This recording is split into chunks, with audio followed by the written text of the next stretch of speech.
Salut à tous les amateurs de mathématiques et bienvenue sur notre chaîne éducative. Aujourd'hui, embarquons ensemble pour un voyage passionnant à travers les différents ensembles de nombres réels. Préparez-vous à explorer le monde des nombres naturels, les nombres relatifs, les nombres décimaux, les nombres rationnels, les nombres irrationnels et bien sûr les réels. D'abord, c'est quoi un nombre? On ne va pas rester là-dessus, mais on va vous donner quelques idées. D'abord, un nombre est un concept mathématique servant à compter, évaluer, mesurer, comparer ou ordonner des grandeurs. On exprime les nombres à l'aide de caractères appelés chiffres, de 0 jusqu'à 9, un peu comme les mots composés de lettres de l'alphabet. Les nombres sont formés par la combinaison de chiffres. Il importe de bien connaître ou de bien maîtriser les règles d'accord et d'écriture des nombres lorsqu'on travaille avec ceux-ci. Les nombres nous permettent d'exprimer de façon mathématique la grandeur des choses qui nous entourent. Euh, Comme tous les ensembles, l'ensemble des nombres réels a des sous-ensembles. Plus précisément, dans cette vidéo, nous allons voir les nombres naturels notés n, les nombres relatifs notés z, les nombres décimaux notés d, les nombres rationnels notés q, les nombres irrationnels notés iq, puis les nombres des réels qui est la réunion de ces tous ensembles qui nous donne l'ensemble R. On va vous donner aussi une représentation graphique de l'ensemble des réels qui va vous permettre de comprendre mieux et la réunion des sous-ensembles de R. Puis, on va vous laisser avec un exercice d'entraînement. Maintenant, l'ensemble des nombres naturels notés n sont parfaits pour décrire des quantités discrètes sans virgule, sans signe moins placé avant. Par exemple, 1, 2, 3, 4, 5, 6, 7, 8, 9, 10, 11, 12, etc. Jusqu'à un nombre infiniment grand que personne ne connaît pas vraiment. OK? Que vous comptiez des personnes dans un bus, vous ne pouvez pas dire moitié de personnes. Si vous êtes en train de compter des personnes dans un bus et dans une camionnette quelconque, vous n'allez pas dire moitié de personnes. Il en est de même si vous comptez des brebis dans une bergerie, vous n'allez pas dire moitié de brebis. De cette manière, les nombres naturels sont vos compagnons fidèles de la vie quotidienne. Comme caractéristique essentielle que vous devriez retenir pour les nombres naturels, c'est que ces nombres-là sont sans virgule et sans signe moins placé avant. Une fois que vous trouvez un nombre sans virgule et sans signe moins placé avant, vous pouvez dire avec toute largesse que ce nombre-là fait partie de l'ensemble n. On nous dit de compléter par les symboles appartient ou non appartient.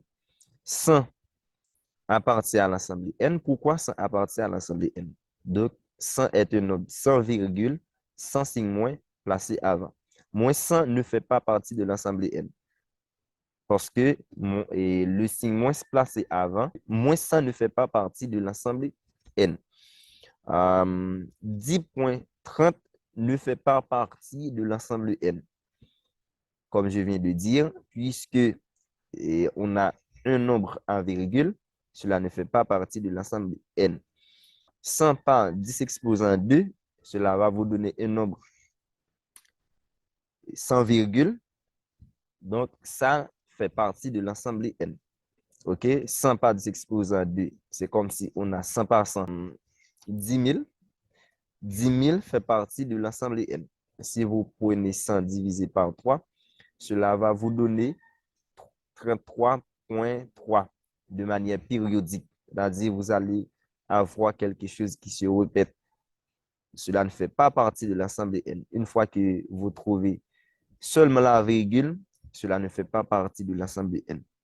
Si vous prenez 100 par 10 exposant 20, il est vrai, cela va vous donner un nombre très grand, comme je viens de dire, et jusqu'à un nombre infiniment grand. Avec largesse, vous pouvez dire 100 par 10 exposant 20 fait partie de l'ensemble N.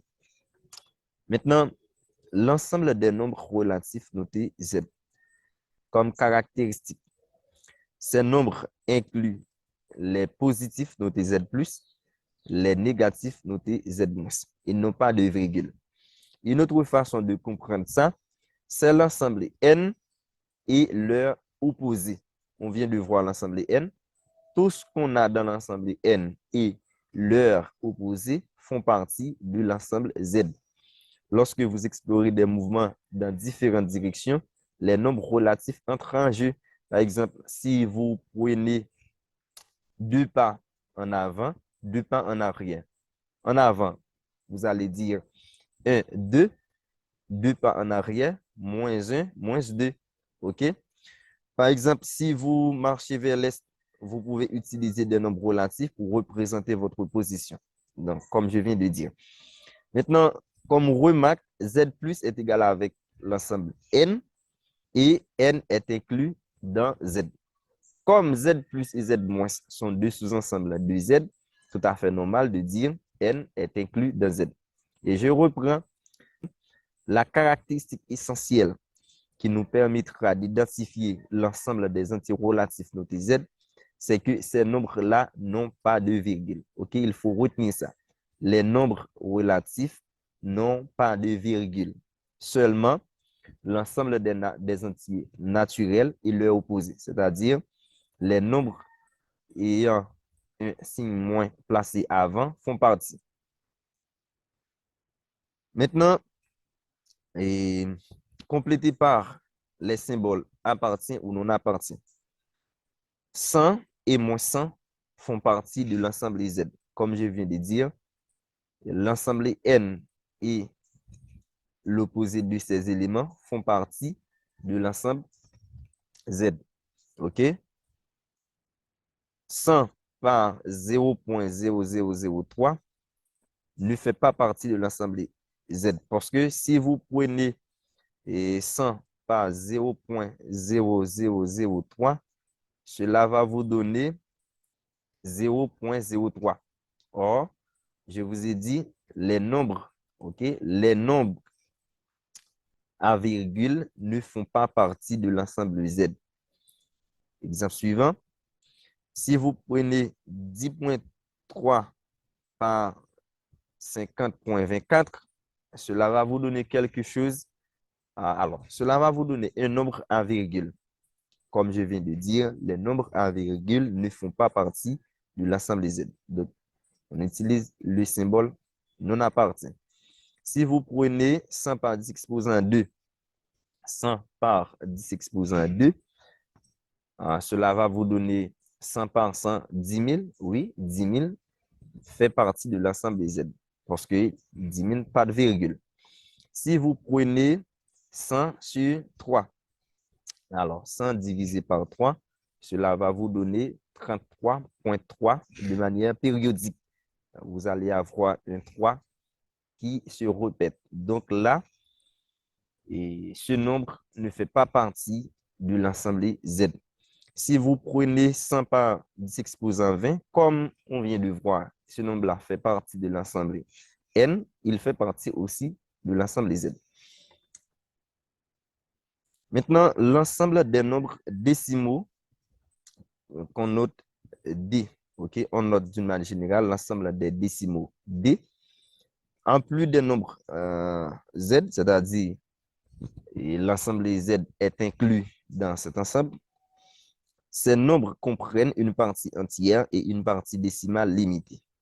OK. C'est-à-dire, tout ce que je viens de voir dans l'ensemble Z fait partie de l'ensemble D. Ce qu'on doit ajouter, c'est qu'il y a aussi des nombres à virgule qu'on peut ajouter. Mais est-ce qu'on peut ajouter tous les nombres à virgule? Non. Il faut que la partie décimale soit limitée. ils ont une virgule 7, mais avec une partie décimale limitée. OK? Par exemple, si vous comptez de l'argent aux mesures précises, la taille et les nombres décimaux sont essentiels dans de nombreuses situations de la vie quotidienne. Si vous prenez votre taille, vous pouvez mesurer, par exemple, 2,5 mètres. Et on vous demande, est-ce que cela fait partie de l'ensemble D? Donc, tout à fait normal, oui, ça fait partie de l'ensemble des D parce que on a un nombre à virgule et la partie entière est limitée. Pardon, la partie décimale est limitée. OK? Et vous pouvez remarquer, l'ensemble N est inclus dans l'ensemble Z et l'ensemble Z est inclus dans l'ensemble D. Cela signifie l'ensemble N est inclus aussi dans l'ensemble D. OK? 10,33 et moins 100 font partie de l'ensemble D. Et la raison, les 10,33 fait partie de l'ensemble D parce que après la virgule, vous trouvez une partie décimale limitée. Moins 100 aussi fait partie de l'ensemble D, comme je viens de dire, parce que les nombres relatifs, OK, l'ensemble Z, font partie de l'ensemble D. OK? Maintenant, si vous prenez 100 divisé par 3, vous allez avoir comme résultat 33, OK, 33,3 de manière périodique. OK? Cette barre signifie ce 3 se répète de manière infinie. Donc, le fait d'avoir un 3 qui se répète de manière infinie, cela signifie que 33,33 ne fait pas partie de l'ensemble D. Parce que je vous ai dit, la partie décimale limitée. Il faut que la partie décimale soit limitée. OK? Maintenant, on va voir si vous prenez 100 par 10 exposant 2, cela fait partie de l'ensemble D. Si vous prenez 3,14, cela ne fait pas partie de l'ensemble D. Parce que 3,14, c'est la valeur de pi que vous avez l'habitude d'utiliser, mais il s'agit d'une troncature. On tronque pi, et cela vous donne 3,14. Mais dans la réalité, pi a une valeur non périodique et illimitée. On va voir ça. Et si vous prenez 3,32 par 10 exposant 30, cela va vous donner un nombre sans virgule. Comme on a déjà expliqué, un nombre sans virgule fait partie de l'ensemble N et l'ensemble N est inclus dans l'ensemble D. Donc, tout à fait normal, ce nombre-là appartient à l'ensemble D. Maintenant, des rationnels notés Q.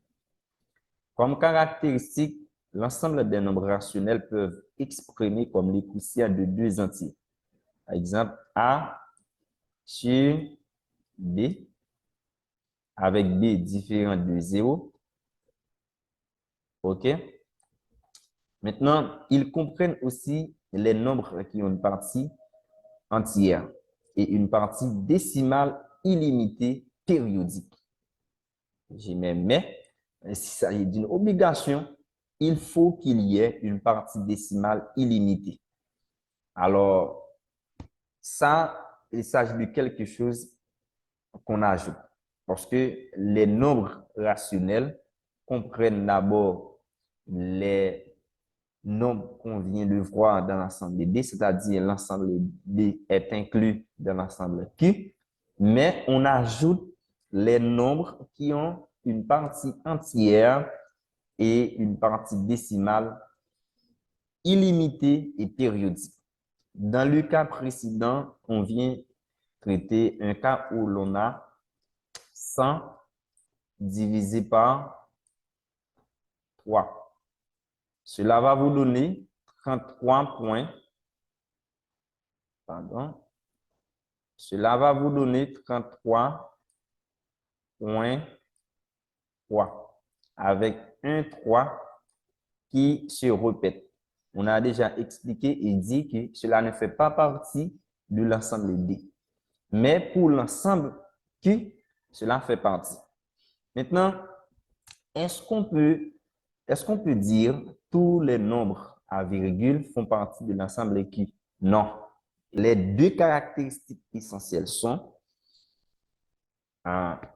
les nombres décimaux, c'est-à-dire tout ce qu'on vient de voir pour les nombres décimaux font partie de l'ensemble Q. La deuxième caractéristique, il s'agit des nombres à partie décimale illimitée périodique et moins 10.333 font partie de l'ensemble Q parce que 100 fait partie de l'ensemble D et moins 10.333 fait partie aussi de l'ensemble D avec évidence. Mais si on prend racine de 3, ça ne fait pas partie de l'ensemble Q. Quelque chose à souligner. Lorsque je parle de période, la période, c'est quelque chose qui se répète. Certaines fois, vous pouvez avoir une période de un chiffre, de deux chiffres, de trois chiffres, de quatre chiffres, etc. Si ça se répète comme ça, on peut dire qu'on a une période de trois chiffres. OK? Et il se peut que vous avez comme période 12, 12. Donc, ici, vous avez une période de deux chiffres. Mais après la virgule, vous pouvez mettre bas qui représente la période qui se répète. C'est très important aussi à comprendre. Lorsque je parle de période, c'est après la virgule, pardon, on va avoir 100 plus la partie entière et cela va vous donner quelque chose qui ne fait pas partie de l'ensemble acquis. Il en est de même pour pi et nous allons voir ça dans le cas qui suit. Et puis, 1 sur 3, cela va vous donner 0.3 avec 3, une période qui se répète. On peut dire avec évidence que 1 tiers fait partie de l'ensemble Q. Mais 1 tiers ne fait pas partie de l'ensemble D parce que les nombres à partie décimale périodique ne font pas partie de l'ensemble D. Il s'agit de bien comprendre maintenant l'ensemble des nombres irrationnels qu'on note. Les nombres irrationnels comprennent les nombres qui ont une partie entière et une partie décimale illimitée et non périodique. C'est-à-dire, tout ce que l'on vient de voir ne font pas partie de l'ensemble EQ. OK? Ces nombres ne peuvent pas être exprimés comme le quotient d'entier.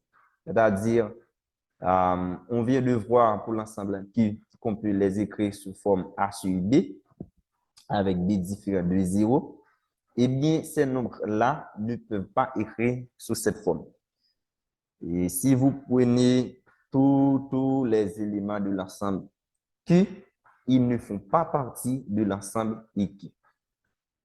Avec cette différence, vous pouvez les retrouver sous forme de racine de x, avec x d'une manière générale un nombre premier, par exemple 2, 3, 5. Si vous prenez racine de 2, racine de 3, racine de 5, racine de 7, racine de 11.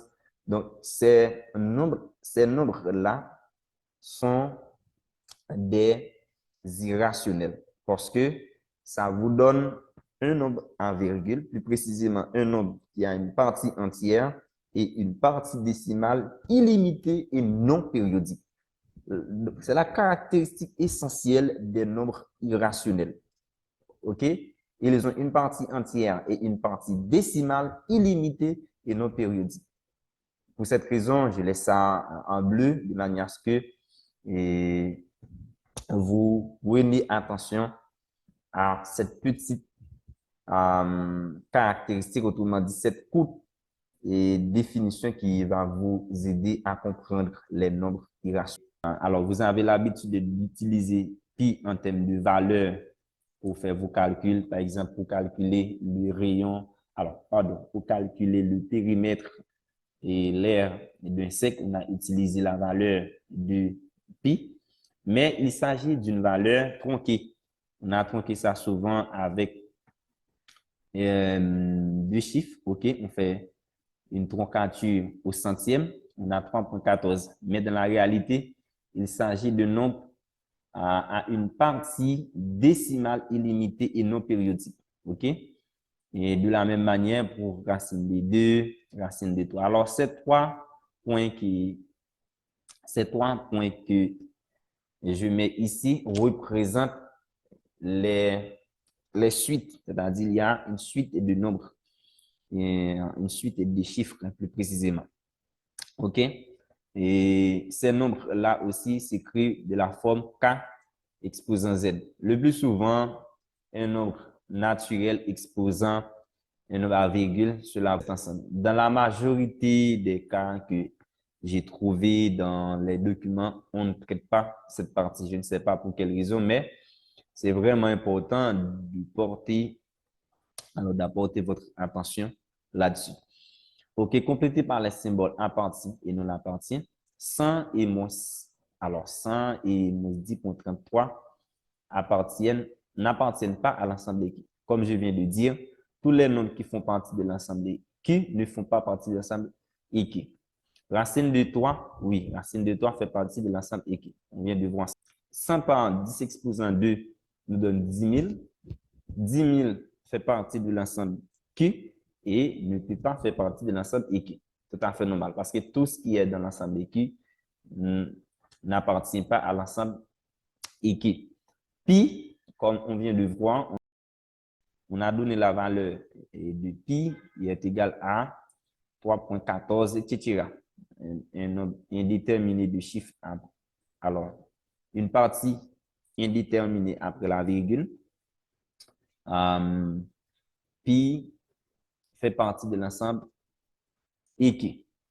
Un tiers ne fait pas partie de l'ensemble EQ parce que un tiers fait partie de l'ensemble EQ. OK? Bon, il nous reste l'ensemble des nombres réels. Les nombres réels incluent tous les ensembles que nous avons explorés. Autrement dit, c'est la réunion des rationnels et irrationnels. Ils forment une ligne continue qui s'étend dans les deux directions à l'infini.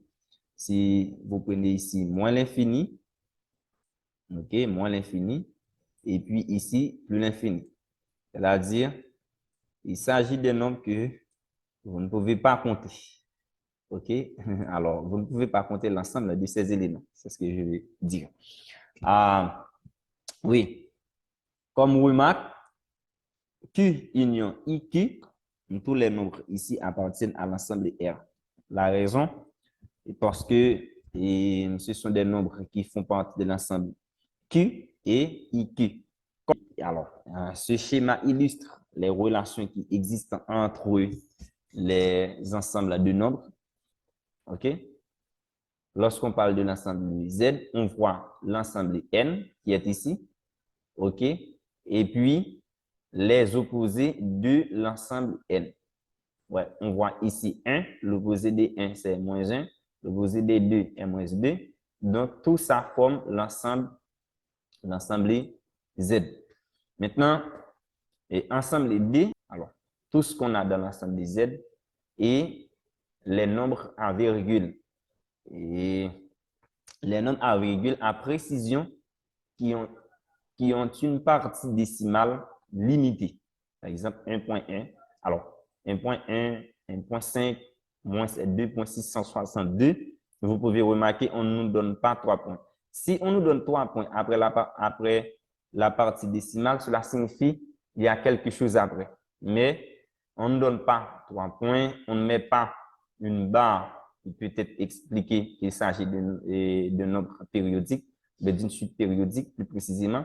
Donc, ces nombres-là font partie de l'ensemble. C'est-à-dire, si vous prenez l'ensemble D, tout ce qui est dans l'ensemble D, et l'ensemble des nombres qui ont une partie décimale illimitée et périodique, donc, ces deux ensembles forment l'ensemble Q. Puis, l'ensemble IQ, vous pouvez remarquer, ces deux ensembles n'ont pas aucun trait en commun parce qu'il s'agit de deux ensembles dont leur intersection est l'ensemble des vides. C'est-à-dire, si vous prenez l'ensemble qui et l'ensemble qui, on peut dire leur intersection est l'ensemble des vides.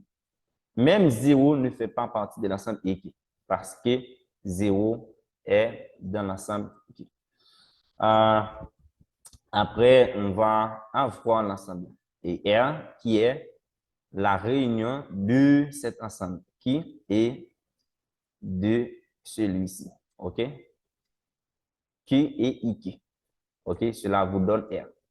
Répondez pas vrai ou faux en justifiant votre réponse. C'est-à-dire, si 100 appartient à l'ensemble qui, et vous allez répondre vrai, et puis vous allez dire, mais pourquoi je dis 100 fait partie de l'ensemble qui.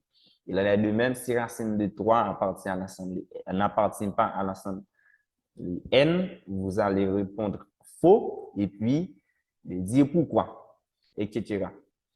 Et voilà notre voyage à travers les nombres réels. Si vous avez des questions, des commentaires ou des idées pour d'autres explorations mathématiques, n'hésitez pas à les partager dans les commentaires. Merci de nous avoir rejoints aujourd'hui et n'oubliez pas de vous abonner pour suivre nos futures aventures mathématiques. Et c'est l'une des façons nobles que vous pouvez nous aider à avancer. D'accord? Bye bye.